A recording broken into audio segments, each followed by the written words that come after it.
Chers amis, cette matinale Talk 5 continue et nous arrivons bien entendu au grand entretien ce matin.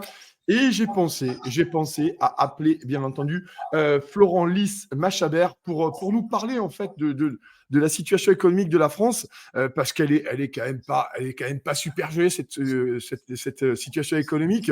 Merci beaucoup Florent Lys Machabert d'être là. Merci à toi d'être venu dans le Talk 5 ce matin. Merci. Toxa, merci de Alors, m'avoir invité.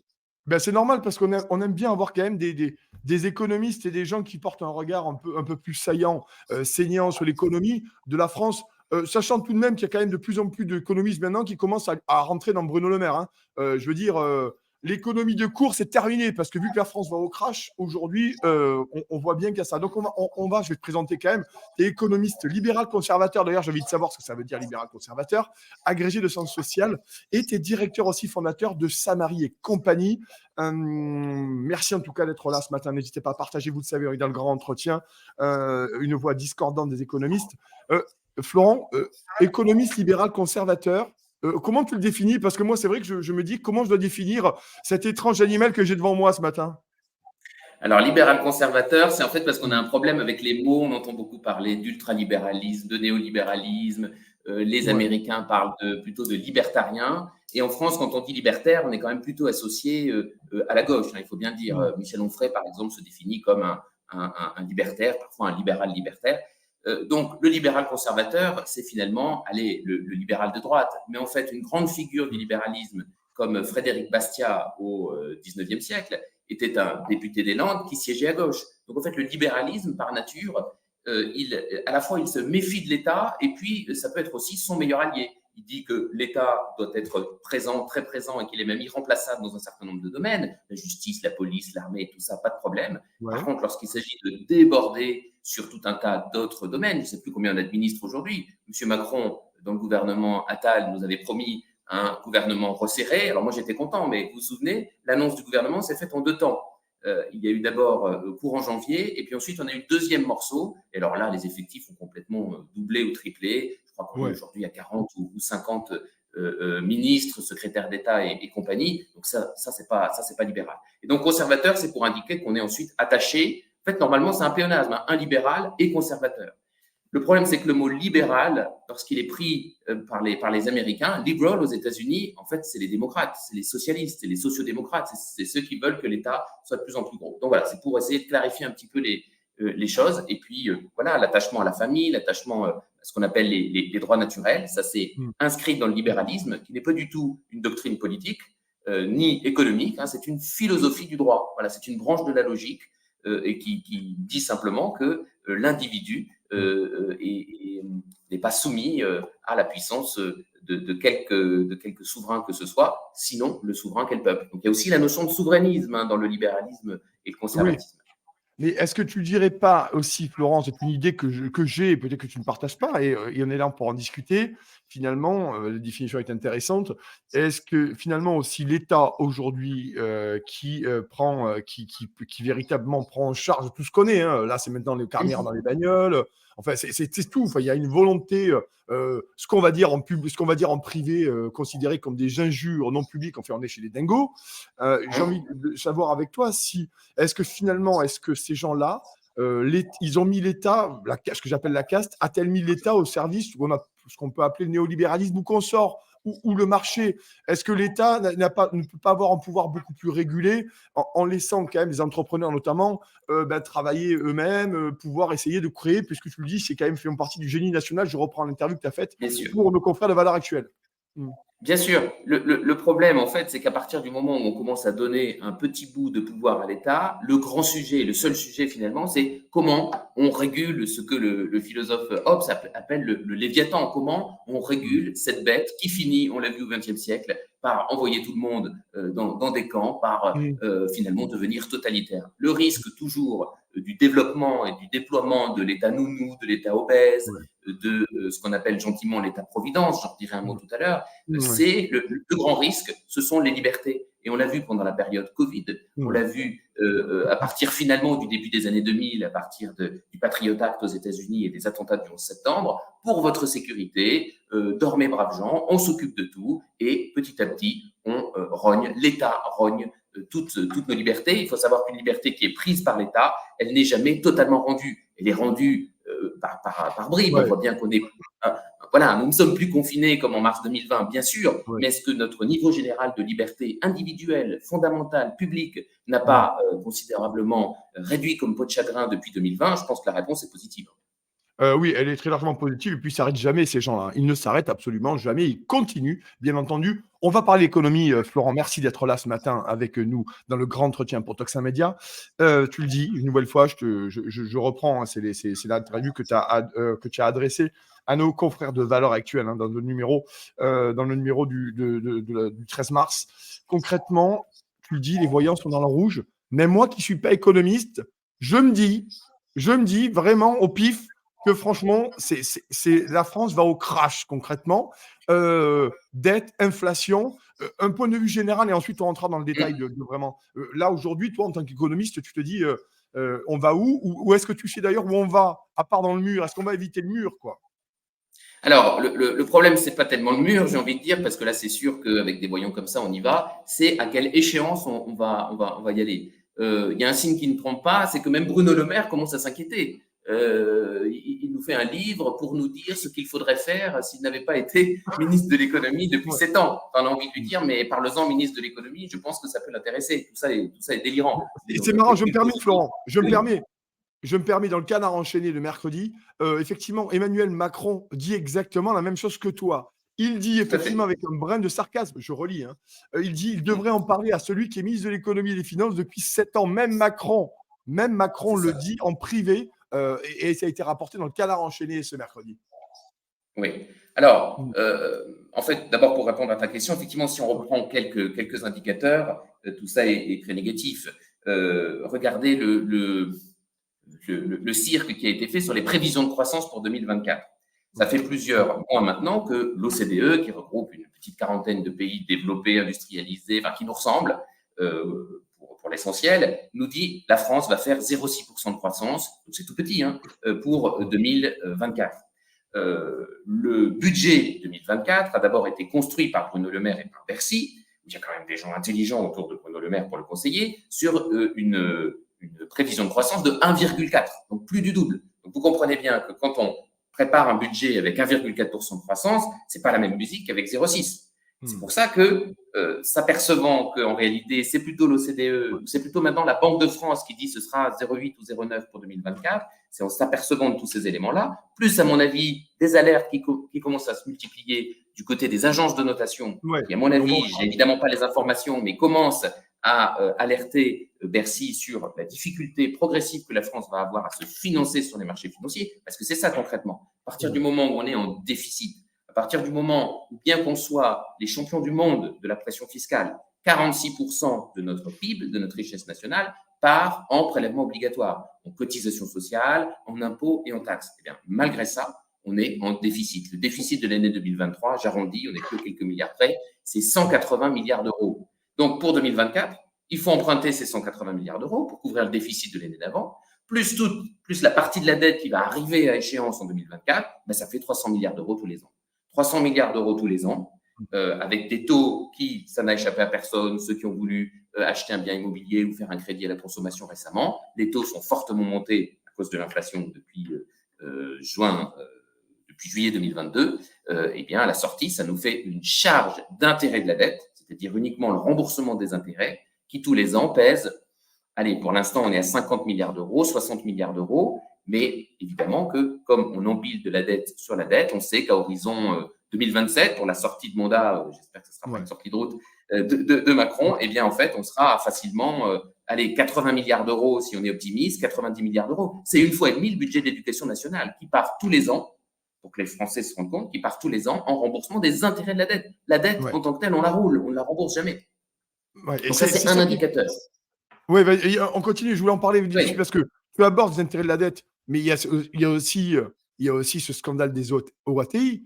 Alors, Oui, alors ça, j'ai envie de dire, c'est un demi-scandale. On a un petit peu exagéré le phénomène. Effectivement, D'accord. on a Gallois qui a tiré Ouais.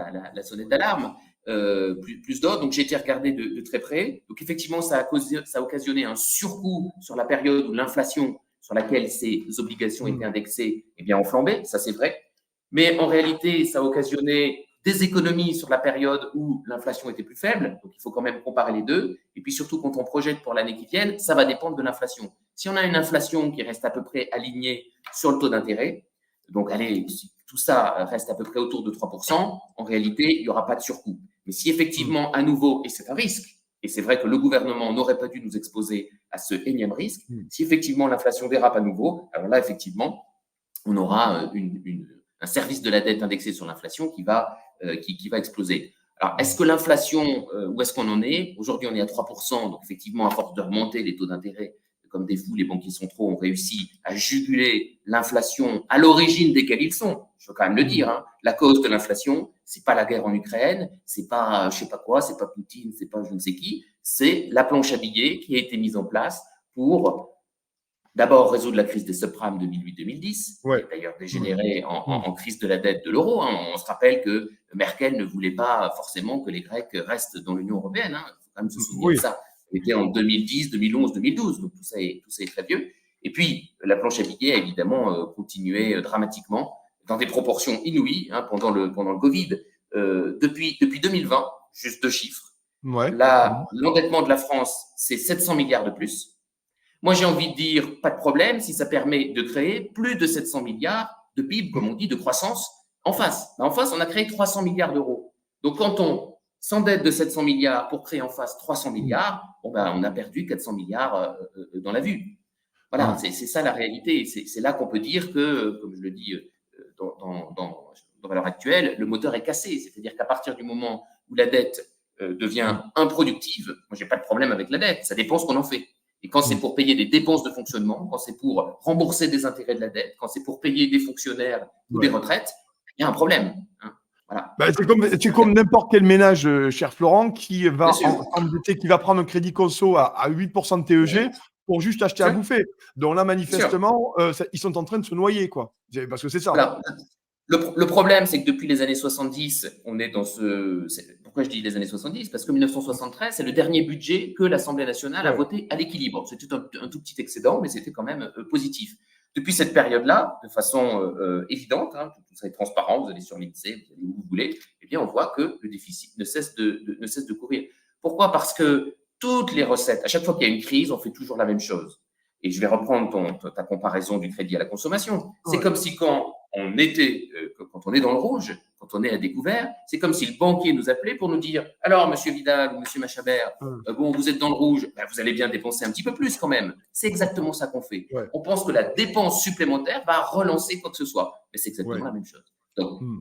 ça défie l'entendement. Alors, souvent, mes étudiants me disent pourquoi, vu qu'on sait que les choses se passent comme ça, pourquoi le banquier téléphone pour dire vous en reprendrez bien un petit peu? En réalité, il faut aller chercher la réponse du côté de la philosophie politique, de la sociologie politique. Ce Mhm. sont des marchés électoraux. C'est beaucoup plus facile d'arriver au pouvoir en disant je vais distribuer des aides, je vais augmenter la dette, je vais distribuer des subsides à gauche à droite, plutôt que de dire, comme le fait d'ailleurs Javier Milei en Argentine, Oui, je avec qu'on moi, entend. Ouais. ça sera tronçonneuse et ceinture, quoi. Voilà. Ouais. Et d'ailleurs, tiens, je voulais te poser la question de Javier Milei en Argentine. Tu en parles à l'heure actuelle. Toi, comment tu perçois cette politique-là que de nombreux médias ici ont critiqué, ont conspué, vilipendé, un consort de façon tout à fait sereine ici sur Toxin, parce qu'on peut en parler. Comment tu vois ça, toi, Florent? Alors, le problème, c'est que l'élection de Javier Milei arrive après 20 ans, 30 ans d'un marasme économique Hmm. qui a commencé à aller au milieu des années 80 et puis qui a conduit l'Argentine au tapis. Si on pouvait nous éviter, à nous, mais surtout à nos enfants ou nos petits-enfants, 20 ans, 25 ans, 30 ans, parce qu'on ne sait jamais combien ces périodes durent de marasme, ça serait quand même bien. Mais fatalement, on va devoir remettre de l'ordre, comme De Gaulle l'a fait dans les années 60 avec le plan RUEF, c'est-à-dire remettre des des finances publiques au carré, tout simplement. Ouais. Quand on dit de Gaulle, c'était le Conseil national de la résistance, l'État-providence, etc. C'est pas vrai. Il a commencé par assainir considérablement les finances publiques. C'est un prérequis pour ensuite éventuellement examiner quel système de protection sociale on met en place. Javier Milei, il prend, je dirais, un pays dans un État qui est 40% des Argentins vivent en dessous du seuil de pauvreté, et il arrive avec des solutions de bon sens. C'est pas le banquier qui téléphone pour dire vous prendrez bien un petit découvert à 15%. Il dit, eh bien, écoutez, on a un problème de déficit et de dette, on va réduire les dépenses de l'État. Et c'est ce qu'il faut faire en France. Il faut réduire les dépenses de l'État. Quand on a un problème de déficit, il n'y a pas 36 solutions. Soit vous augmentez les impôts. Est-ce que raisonnablement, on peut dire qu'on augmente les impôts en France? On est champion du monde. Et le pire, c'est que le gouvernement nous dit on n'augmente pas les impôts, mais c'est faux. La taxe foncière explose pour compenser la disparition de la taxe d'habitation. Donc, ça, les propriétaires le savent. L'augmentation des prix de l'électricité au 1er février, c'est un impôt qui ne dit pas son nom, puisque c'est la taxe sur l'électricité qui augmente. Le kilowattheure a déjà bien augmenté. Cette fois, c'est plus le kilowattheure, c'est la taxe. Et je crois au 1er août sur le gaz, ça sera la même chose. C'est l'accise, c'est le droit d'accise, c'est une taxe qui augmente. Sur le carburant, je ne vous refais pas le schéma selon lequel 60% du prix et même plus, ce sont des taxes. Et même la TVA sur la taxe, on a inventé la taxe sur la taxe en France, puisqu'il y a mais c'est génial, la TVA. Et puis il y a la TICPE, la taxe intérieure sur la consommation des produits énergétiques. Donc on a la taxe sur la taxe. Quand on voyage un petit peu, on se rend bien compte que le prix du carburant n'est pas celui-là, de l'autre côté de l'Atlantique ou ailleurs. Donc, en fait, les impôts augmentent, mais les Français ne s'en rendent pas. C'est vrai que ce n'est pas l'impôt sur le revenu qui augmente, mais la taxe foncière, on fait bien passer. Sur les fluides, l'électricité, le gaz, c'est la même chose, et ce sont des impôts. Et puis, on sort quand même, on n'en est pas sorti, mais d'une période d'inflation. Donc, qui dit inflation, dit augmentation pour l'État des encaissements de TVA. C'est presque 200 milliards d'euros, la TVA. Donc, tout ça, ça pèse dans le pouvoir d'achat des ménages. Donc, qu'est-ce qu'on peut dire? Qu'on peut augmenter les recettes? Non. Donc, qu'est-ce qui reste? S'endetter. On a bien compris que ça commençait à poser problème. Donc, il reste la seule solution de bon sens. Il n'y a pas de baguette magique. C'est vrai que ce n'est pas populaire, mais la politique, ce n'est pas être populaire, c'est prendre des choix courageux pour les générations futures. On a de cesse de parler de développement durable, c'est-à-dire de se préoccuper, à juste titre, des générations futures, mais la dette, on n'en parle jamais. Macron fait 2 heures de conférence de presse fin janvier, pas une question sur la dette, pas une. Je sais bien que les journalistes, on l'accorde au coup, mais quand même. Donc, tout ça pour dire que… On appelle les interviews serpillères, Florent. C'est ce qu'on appelle les interviews serpillères, ça. Voilà. Tout à fait. Voilà. Et d'ailleurs, on a vu quand une question sort un petit peu du cadre avec Laurence Ferrari, que n'avait-elle pas dit? Alors que franchement, sa question était très gentille. Bon. Donc, il ne reste plus qu'à réduire les dépenses publiques. Que fait Javier Milei en arrivant en décembre 2023 à la tête de l'Argentine? Eh bien, il divise par 2 le nombre de ministères, par 2 le nombre d'administrations centrales. Je pense qu'en France, on a un ménage à faire. Et qu'on ne se méprenne pas sur ce que je dis. Ce qu'il faut réduire, ce n'est pas les services publics sur place, ce n'est pas le nombre de profs, le nombre d'infirmières, le nombre de gendarmes, le nombre… Évidemment que là, il y a ponctuellement ou parfois de façon plus générale, notamment dans l'hôpital, il y a des manques, bien sûr, mais c'est au sommet. 2 chiffres pour toucher du doigt cette réalité. Dans l'éducation nationale, il y a à peu près 50% de la masse salariale qui est versée à du personnel qui n'enseigne pas. C'est quand même la fonction première, c'est d'enseigner. Donc, qu'il y ait besoin de recteurs, de rectorats, tout ça, pas de problème, mais 50%. Il y a quand même, j'imagine, des doublons ou des économies à faire. Deuxième exemple dans le domaine de la santé, c'est pas 50%, mais c'est entre 20 et 30% de personnel non soignants dans les hôpitaux. Là aussi, il en faut. Il faut des secrétaires médicaux, il faut des techniciens, il n'y a pas de problème. Mais est-ce qu'il faut 20% dans les cliniques et 30% dans les hôpitaux publics? Intuitivement, ça me paraît trop. Donc voilà, c'est là-dessus qu'il faut faire des économies pour que localement, on puisse réembaucher en fait. Le problème, c'est pas tellement, je dirais, l'enveloppe générale, c'est comment les moyens sont distribués et de façon à dégraisser le mammouth, comme disait l'autre, au sommet, au niveau des administrations centrales, pour qu'on puisse faire des embauches sur des salaires qui sont plus faibles. Hein. Donc, l'idée de Sarkozy de ne pas renouveler, je crois que c'était un fonctionnaire qui partait à la retraite.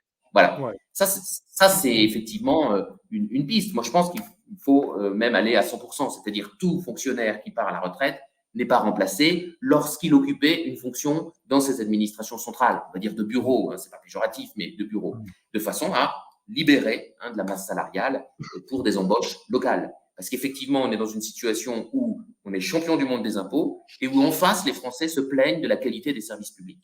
Donc, une piste, c'est effectivement ce jeu de vase communicant finalement entre le sommet de la pyramide et puis le bas. Je pense qu'il faut inverser la pyramide de la masse salariale dans la fonction publique. Autre chose, Et c'est ce qu'a ouais. commencé à faire Javier Milei en Argentine. Oui, effectivement, et c'est pour ça que c'est toujours bien d'avoir ton regard là-dessus. Je voudrais quand même qu'on parle aussi de la défaillance des entreprises.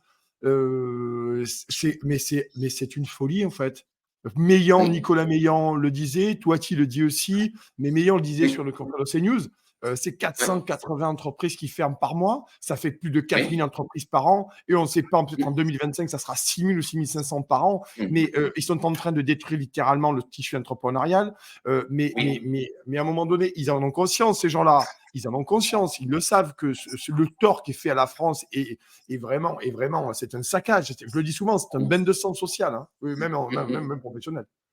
Oui, alors les pisse froids, comme on dit, disent ouais, c'est les micro-entreprises, c'est pas vraiment des entreprises. C'est pas vrai. Les chiffres que tu viens de donner, ce sont les ETI, les entreprises de taille intermédiaire, ce sont les PME, PMI, et ce sont même les grands groupes qui sont un peu moins touchés. Mais c'est surtout cette taille ETI. ETI, c'est déjà des effectifs importants. Donc, ce sont des mini-groupes, on va dire, entiers qui tombent.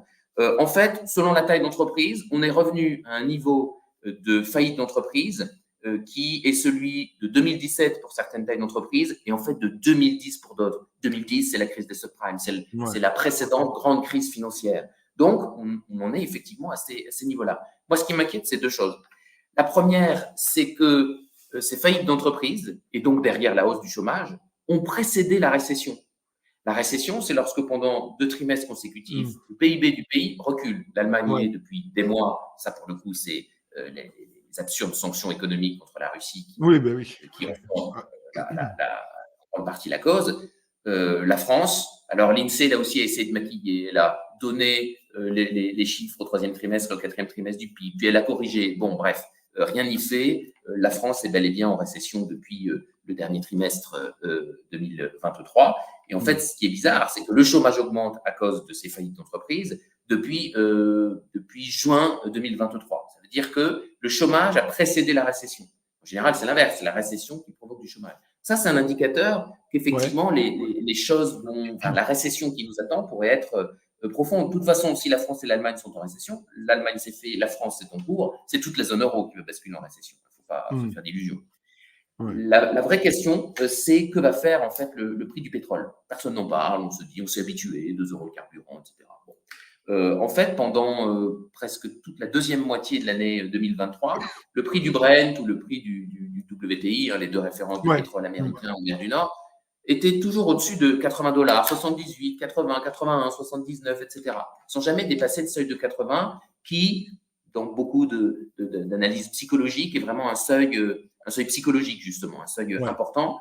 C'est-à-dire que lorsqu'il est cassé, on peut s'engager vers un emballement haussier du pétrole. Et là, on est à 85, 86, 90. Certains analystes voient le pétrole très facilement au-dessus des 100 $. Ça, pourquoi c'est embêtant? Alors, à force de titiller Poutine, la Russie est membre de l'OPEP+. Donc, elle fait partie des grands producteurs de pétrole. Rien ne dit qu'en mesure de rétorsion, Poutine ne finisse pas par s'agacer et dise « hop, on ferme le robinet ». Alors, officiellement, on n'a plus de pétrole russe. En réalité, on sait que c'est faux. Il transite par l'Inde, il est raffiné par l'Inde, il nous revient avec 40% de marge en plus pour les Indiens. Bon. Et donc, si cette offre se réduit, eh bien, le prix du baril de pétrole va continuer à augmenter. Comme on est déjà en récession, la hausse du pétrole, je ne vous fais pas un dessin, va aggraver la récession. De pétrole, on n'en a pas. Il paraît qu'on a des idées, mais on n'a pas de pétrole. On a surtout Bruno Le Maire. On a surtout Bruno Le Maire. Bon, je finis mon raisonnement. Donc, le baril de pétrole va augmenter. On n'a pas de pétrole, donc nos importations de pétrole vont nous coûter encore plus cher. Donc, notre déficit extérieur va s'aggraver. À cause de la récession, notre déficit budgétaire va s'aggraver. Donc, notre monnaie, qui pour l'instant est l'euro, va continuer de baisser graduellement face au dollar, face aux autres monnaies. Les capitaux vont fuir. La Banque centrale va être obligée de remonter les taux d'intérêt. Mmh. Sauf que là, si on remonte les taux d'intérêt, la France saute par rapport au raisonnement que j'ai évoqué tout à l'heure. À 3%, on a déjà du mal à financer sur les marchés financiers. Enfin, on a du mal, ça passe encore, mais c'est bientôt 100 milliards d'euros d'intérêt par an. S'il passe à 10%, vous faites x3, on ne va quand même pas passer 200, 300 milliards d'euros tous les ans en intérêt financier. Donc là, les marchés pourraient nous dire, eh bien, puisque vous êtes gérés comme des cochons, puisque vous êtes gérés comme l'Argentine dans les années 80 ou 90, on ne vous prête plus. Et là, on est coupé des marchés financiers pendant 30 ans et on sera obligé de faire les réformes qu'on peut encore faire, j'ai envie de Mmh. dire, dans un climat un peu plus serein, même si l'échéance se rapproche, quoi. Mmh. Je suis Oui, désolé, parce hein, que c'est négatif ce que je dis, mais non, non, c'est la non, mais réalité. c'est pour ça que, je te reçois parce que c'est extrêmement intéressant. Il y a vraiment beaucoup de sujets à aborder, là-dessus et c'est passionnant. Je voulais aussi qu'on parle, bon, on a parlé de la crise, on a parlé de la fermeture des finances d'entreprise.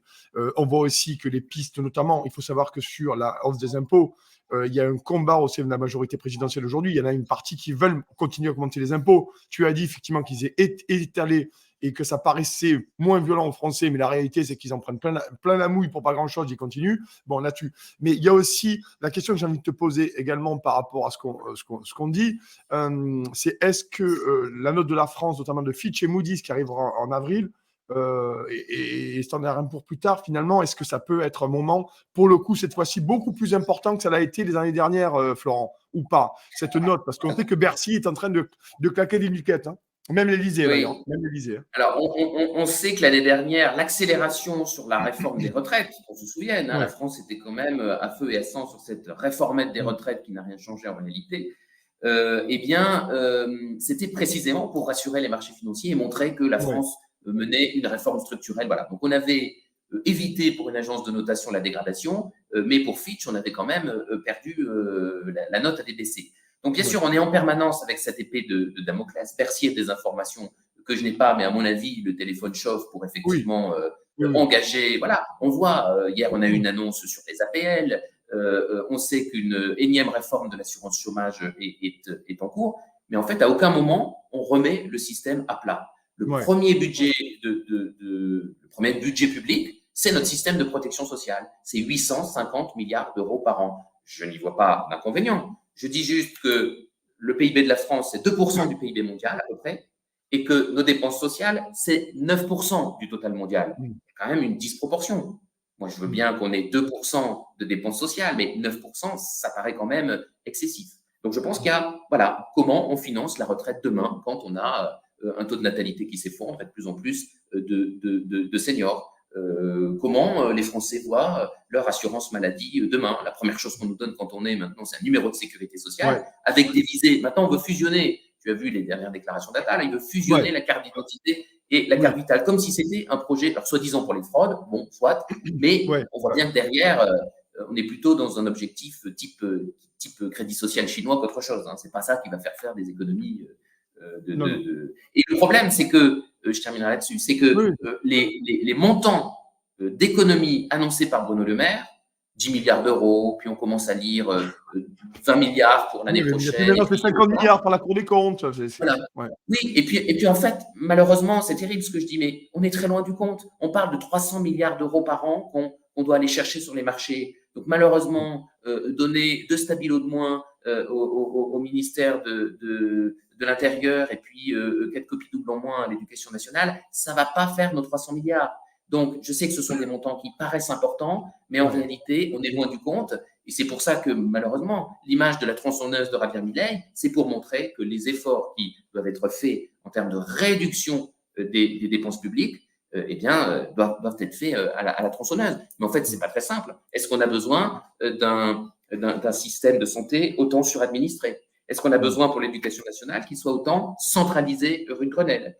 Et on prend comme ça tous les ministères. Est-ce qu'on a besoin d'un ministère de la culture à proprement parler? Est-ce que c'est est-ce que ça doit relever de l'État? Voilà, ça, c'est des vraies questions. Et je pense qu'il faut des référendums à la clé pour savoir jusqu'où, quel est le périmètre de l'État souhaité par les Français. Et là, aujourd'hui, Il y c'est a quand même pardon. délirant. Ouais. il y a quand même des choses qui sont quand même assez déconcertantes. On le voit, et j'ai beaucoup lu et beaucoup entendu Charles Prats, le magistrat, notamment sur la fraude à la carte vitale. C'est absolument dingue. Je veux dire, à un moment donné, là, il y a presque les fourchettes sont plus ou moins hautes et basses, mais il y a au moins 50 milliards à récupérer. Donc, quand tu dis à très juste titre que Gabi Meule de Foin veut fusionner effectivement la carte d'identité et la carte vitale, alors que là, il y aurait quand même matière à un moment donné à sanctionner, à désactiver les cartes vitales fraudées, non actives et fraudées, de manière à récupérer déjà 50 milliards. Enfin, il y a quand même des choses aussi, il faut les taper dans le dur, mais ça veut dire pas forcément taper sur les Français, mais taper sur les fraudeurs aussi. Il y a manifestement quelque chose de ce côté-là aussi. Alors, bien sûr, il ne faut pas nier la fraude sociale. La difficulté, c'est toujours le dimensionnement de cette fraude. Par définition, on parle de choses qui passent en dessous des radars. Donc, il faut être prudent et à chaque fois, il faut taper sur la fourchette basse parce que sinon, on berce les Français d'illusions d'économies qui pourraient être faites à hauteur de 50 milliards. Je pense qu'on est plutôt proche peut-être de 10 ou 20 milliards. Après, il faut savoir aussi, si on prend le nombre de cartes vitales, il faut savoir que une carte vitale, ce ne sont pas des droits. C'est-à-dire qu'il y a des cartes vitales, voilà, il y a des gens qui ont plusieurs cartes vitales et en réalité, il n'y en a qu'une seule qui fonctionne. Donc, vous voyez, juste compter des cartes vitales, par exemple, ça pose un problème de méthode. Donc, je ne nie pas qu'il y ait de la fraude sociale. Je pense qu'il faut faire attention au dimensionnement de la fraude en question. Et puis, après, il faut être très explicite et très béton sur la méthodologie. Sinon, on va prêter le flanc à des attaques. Mais voilà, je pense que le premier vrai sujet, c'est le périmètre de l'État qui s'occupe de tout. Voilà. Avec évidemment, on n'en a pas beaucoup parlé, mais l'articulation avec l'échelon au-dessus, qui est l'Union européenne, qui évidemment pose problème. Et on doit aussi reprendre... on va en parler, tiens, parce qu'il nous reste encore une dizaine de minutes. On va aller un peu plus loin, on va faire un peu plus longtemps. Merci Florent Lima Chabert d'être là avec nous ce matin. Vous êtes très nombreux. Économiste libéral, conservateur, je le répète, que tu l'as expliqué en début d'interview pour ceux qui viennent de nous rejoindre, réécouter le début d'interview. Agrégé de sciences sociales et directeur fondateur de Samira et compagnie. Florent, j'ai envie de te poser une question très simple. Que je le défends depuis certains temps, mais je ne suis pas économiste, mais je le vois un peu, puisque je suis les dossiers européens. Est-ce que la France 2024 pourrait-elle devenir la Grèce de 2015, par exemple, aujourd'hui, concrètement? En tout cas, on se moquait beaucoup des Italiens et des Grecs au niveau de la dette, le poids de la dette dans le PIB. Maintenant, on est juste derrière la Grèce et l'Italie. On est troisième, on est sur le podium, donc on se rapproche. C'est toujours pareil, on se rapproche de l'échéance. Et en plus, on a, je dirais, par rapport à l'Italie et à la Grèce, des inconvénients qu'ils n'ont plus. Qu'ils n'ont plus aussi parce que, notamment pour la Grèce, ils sont passés par cette phase vers laquelle, malheureusement, on va. Le plan d'austérité, quasiment le FMI à Athènes pour remettre les choses d'aplomb, c'est une hypothèse qui pourrait tout à fait arriver à la France. Donc c'est pour ça que quand les agences de notation donnent des alertes à Bercy, je pense qu'en réalité, Bruno Le Maire, qui ne comprend pas grand-chose à l'économie, ça n'est une surprise pour personne, eh bien je pense comprend quand même que les choses se tendent et ne se rend pas compte qu'il écrit dans son nouvel ouvrage le contraire de ce qu'il fait depuis 7 ans à Bercy. C'est quand même le en même temps poussé jusqu'à la schizophrénie. C'est ça. C'est un livre pour dire si j'étais ministre de l'économie, je ferais tout le contraire de ce que je fais depuis 7 ans. Voilà, c'est absolument hallucinant. Donc ça, c'est le premier point. L'Italie, elle a des avantages que nous n'avons plus. L'Italie, elle a encore un tissu de PME, un tissu industriel. Elle a un excédent commercial aussi. Les Italiens exportent beaucoup. Nous, je ne vous fais pas un dessin, mais l'euro a complètement laminé. L'euro et nos dépenses publiques ont complètement laminé l'industrie en France. Le poids de l'industrie dans le PIB a été divisé par 2 en France entre 2000 et 2020. Et donc, aujourd'hui, nous n'avons plus d'industrie. Et ce n'est pas de sauter sur son fauteuil en disant industrie, industrie, industrie qui va nous ramener des industries. Parce que le problème, c'est que depuis 20 ans, ça vaut dans le nucléaire, mais aussi dans tous les autres domaines industriels, on a perdu les savoir-faire. Vous comprenez bien que les écoles qui formaient pour ces savoir-faire-là industriels, les petits Français qui sont allés donc soit ils ne se sont plus orientés dans ces domaines, soit pour ceux qui se sont orientés, ils sont partis à l'étranger. Ils ont eu raison. Donc, en fait, le problème, c'est moi, je suis pour le Frexit, ça, il n'y a pas de problème, mais ce n'est pas une baguette magique non plus. Ceux qui disent on sort de l'UE et de la zone euro et pouf, c'est la prospérité après-demain, c'est faux. Il va y avoir du sang et des larmes, même dans le Frexit. Mais c'est le début d'une renaissance, le Frexit. C'est pour ça que je voulais qu'on aborde ça, parce que je suis persuadé que dans le live en ce moment, les commentaires, c'est Frexit, Frexit, Frexit, parce qu'on a beaucoup aussi de nos auditeurs et téléspectateurs qui sont pour le Frexit. Florent, là-dessus, le Frexit, oui, tu as raison, mais ça va être il faut le faire, mais ça va être compliqué. Comment est-ce que c'est une des sources aujourd'hui, des pistes pour sortir de ce piège absolu dans lequel on est en train de se faire broyer, hein, broyer littéralement? Mais, en fait, c'est vraiment la première étape, hein. C'est le prérequis absolu pour arriver à reprendre, j'enfonce une porte ouverte, notre souveraineté. Ouais. Nous n'avons plus de souveraineté à partir du moment où nous avons signé le traité de Maastricht, où nous sommes rentrés dans l'Union européenne. Je ne suis pas anti-européen, je suis contre l'Europe telle qu'elle, l'Europe technocratique, l'Europe de la caste, l'Europe oligarchique, l'Europe du capitalisme de connivence, l'Europe de l'économie de rente, telle qu'elle se déploie sous nos yeux. Regardez vraiment, allez sur l'INA ou sur YouTube, je ne sais où, et regardez les campagnes de communication autour du traité de Maastricht en 92. On nous promettait la prospérité et la paix. La prospérité, je pense qu'avec le tableau qu'on a dépeint, on a compris, et les Français le vivent dans leur chair, j'ai envie de dire. Et la paix, malheureusement, les bruits de bottes ne font que se rapprocher dramatiquement avec des déclarations complètement lunaire du chef d'état-major des armées hier, qui veut envoyer qui veut faire couler le sang des fils et filles de France. Tout ça est voilà. Donc Maastricht, hein, je ne fais pas un raccourci. Maastricht, ça a été la récession à l'intérieur et la guerre à nos portes. Et j'espère qu'à nos portes, hein, malheureusement pour l'Ukraine, mais j'espère qu'à nos portes et pas sur notre sol parce que nos dirigeants seraient pris d'un hubris pour pallier les difficultés intérieures. Mais malheureusement, le cycle inflation, récession, guerre, il s'est reproduit plusieurs fois dans l'histoire. On peut penser à l'Allemagne des années 20. Je ne souhaite pas, l'histoire ne se répète jamais, mais en tout cas, il y a des schémas, il y a des enclenchements, et on ne maîtrise pas tout quand on commence à mettre le doigt dans ce genre d'engrenage. Et comment, alors pour le Frexit là-dessus, parce qu'on va essayer de donner des pistes, comment ça pourrait se passer? C'est sortir, c'est quoi? C'est vraiment sortir de Schengen, sortir de la monnaie unique. Comment ça pourrait se passer? Et quelles conséquences, Florent? Et quelles conséquences aussi pour nous? Parce que c'est la question qu'on se pose tous, hein. À partir du moment où on décide de sortir de l'Union européenne, de fait, comme on a un membre fondateur, on sortira de la zone euro. Ça, techniquement, il ne faut pas se prendre la tête. Techniquement, notre dette libellée en euros sera libellée en, j'en sais rien moi, en NFF, en nouveaux francs français, pas de problème. Donc, on aura 3 000 milliards de nouveaux francs français. Donc, ça, il n'y a pas de problème. C'est la lex monetae. La dette est immédiatement convertie dans la monnaie du pays. Donc, ça, il n'y a pas de souci. Par contre, évidemment, on a instantanément une dévaluation forte, mais nécessaire, de ce nouveau franc par rapport à l'ancienne monnaie et puis par rapport à nos voisins. Donc ça veut dire que tout ce que nous importons coûtera momentanément plus cher. C'est ce qui arrive aujourd'hui à l'Argentine. À l'Argentine, pour l'instant, l'inflation ne se calme pas, mais parce que précisément, il est en train de reprendre en main les choses. Donc il y a une phase transitoire où effectivement, nos importations nous coûtent encore plus cher. Par contre, nos produits français, si on se retrousse les manches et qu'on réindustrialise notre pays, qu'on fait revenir nos savoir-faire industriels ou artisanaux, eh bien, on redevient compétitif. Ce dont nous prive l'euro, puisque l'euro français, si je puis dire, et l'euro allemand valent la même chose, alors que la compétitivité de l'allemand, historiquement, était plus grande que la compétitivité de la France. Donc, les chefs d'entreprise ont perdu cet indicateur qui est le taux de change, qui permet de savoir si je produis en Italie, en France ou en Suisse.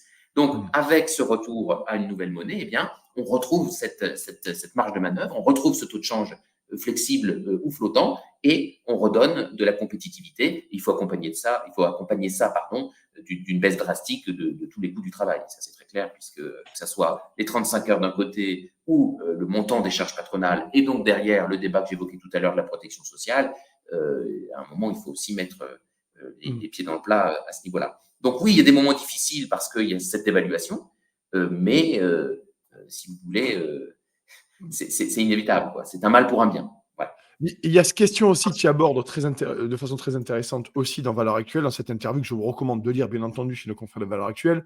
Il y a aussi, ce sera ma dernière question, l'histoire de la dette. J'ai quand même l'impression que la dette, elle est détenue par des étrangers, tu le dis. Et ça, franchement, c'est un vrai problème parce que ça veut dire qu'on n'est pas souverain de notre dette, concrètement.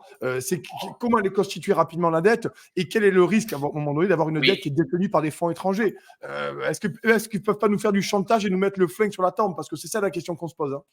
Bien sûr, c'est la part. Alors, on a 52% de notre dette publique qui est détenue par des étrangers. Et quand on questionne Bruno Le Maire, il botte en touche, il dit on ne sait pas, aller voir sur Agence France Trésor, etc. Bon, en réalité, quand on gratte un peu, on a effectivement fonds de pension canadien, fonds de pension norvégien, Qatar, Chine, Japon. Voilà, c'est à peu près ces pays-là qui détiennent notre dette. Alors, j'ai envie de dire, tant mieux, ils sont là, ça veut dire qu'ils trouvent un intérêt à acheter de la dette française, et tant mieux, ça veut dire qu'on peut financer ces 300 milliards d'euros par an. Et le jour où les marchés financiers ne nous prêtent plus, là, j'ai envie de dire, on est dans le dur. Donc ça, c'est le point positif. Par contre, effectivement, par rapport à l'autre moitié de la dette, nos 48% qui sont détenus en interne, par les Français, essentiellement, à travers leur assurance vie, on est effectivement souverain que pour une petite moitié de notre dette. Le Japon, lui, a fait un choix différent, l'Italie aussi d'ailleurs. C'est une dette quasiment, enfin totalement pour le Japon et quasiment totalement pour l'Italie, autodétenue. Ça veut dire que l'État japonais, l'État italien est endetté auprès de ses ménages, auprès de sa population. Effectivement, c'est pas la même musique. Parce qu'en réalité, être endetté au sein de sa famille, c'est ne pas être endetté. Voilà. Oui. Donc, bien sûr, la difficulté, c'est toujours cette petite musique de la souveraineté. On a vu que M. Macron récemment est allé faire des pieds et des mains. Il a reçu l'émir du Qatar. On voit bien dans quel contexte. C'est pour que le Qatar continue de nous prêter toujours plus sur cette part de la dette détenue par l'étranger. Donc, c'est jamais tout blanc ou tout noir. Bien, heureusement qu'on a ces investisseurs étrangers. Et dans le même temps, si cette part augmente, alors elle est plutôt en réduction, mais sur le temps long, elle est plutôt en augmentation. C'est toujours pareil, ça dépend depuis quand on regarde.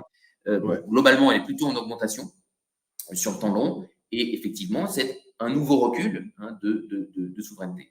La dette, je dis toujours la même chose, c'est comme un marteau. Un marteau pour enfoncer un clou, c'est très bien. Un marteau pour éduquer un enfant, c'est pas l'idéal. Donc, la dette, c'est pareil. Ça dépend ce qu'on en fait. Ça dépend aussi en face qui la détient. Et voilà. Mais le point clé, c'est retrouver une santé de nos finances publiques. Et ensuite, tout suivra. C'est pour ça que le nerf de la guerre en Argentine aujourd'hui, c'est de commencer par la Weight Watchers pour l'État argentin. Nous aussi, il faut faire une cure de Weight Watchers pour l'État français, tout simplement. Donc, il faut s'inspirer, il faut que Rick s'inspire de Javier Milei, en fait, grosso modo, si je te Tout à fait, de mon point de vue. Alors, évidemment, ça va choquer. Bruno Le Maire devrait s'inspirer de Javier Milei. Voilà. Tout à fait, qui sorte sa tronçonneuse, qui prenne des cours de tronçonneuse, monsieur.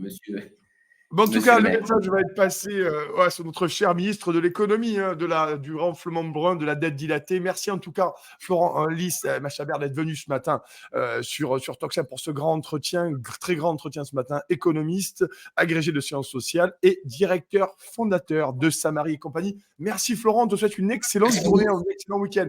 Merci beaucoup. Merci beaucoup. Week-end.